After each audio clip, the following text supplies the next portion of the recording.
Hi everyone, welcome to Daily Revelations.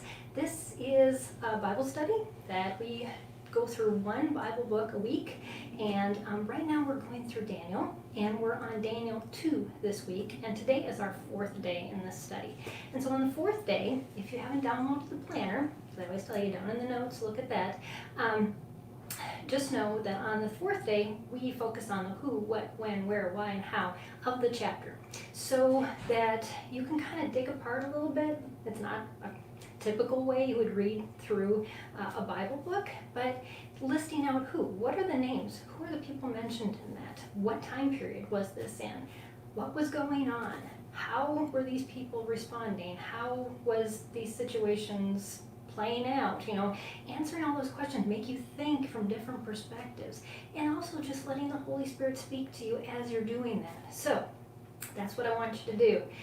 I'm going to share with you what God shared with me today about that, and it has to do with abundant prosperity versus, and this I didn't put in the title, but versus scarce survival.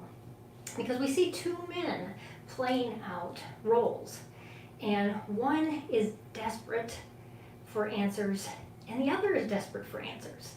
But how they go about it is based on their underlying belief on how they can get that answer.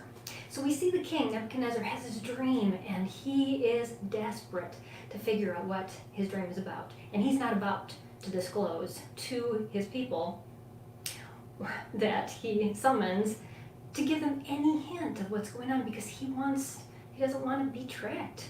And so they can't do it. And we talked about that yesterday. So I'm not going to go there. But Daniel, on the other hand, is desperate too. He's going to die if there's no answer to this dream. And the king doesn't get what he wants. So the king approaches it from commands. He issues a command. He issues a decree. He's ready to annihilate whoever, because he wants to force his power to get results. The other hand, Daniel pleads, and it even says that in verses 14, 15, and 16, he uses discretion, and now I don't have it in my notes here, but he uses discretion and discernment, there we go, to request that he be given time to seek the answer. And then he requests to God to give him the answer with his compassion. It's not a command. He's not commanding anything. He's pleading. He's asking.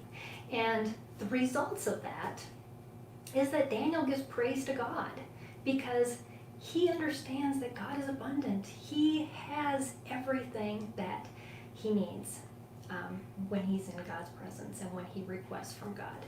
Yet the king, how does he respond when all of this comes about?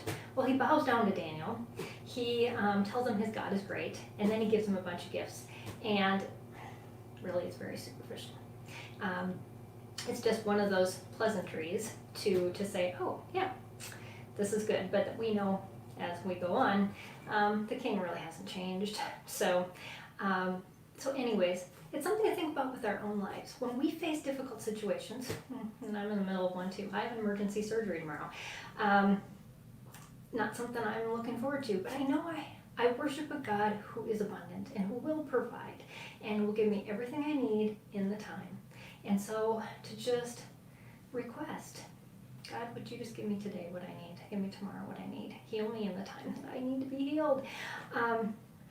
And leave it at that, instead of commanding and being upset and why me, We can go down that road real easily, and it never leads us to pretty places. So I hope that's an encouragement to you. Just really dig into the who, what, when, where, why, and how of Daniel 2, and I pray that God will just speak into your life something that will resonate with what he's doing in your circumstances. So have an awesome day. Thanks everybody for joining me, and I'll see you again tomorrow.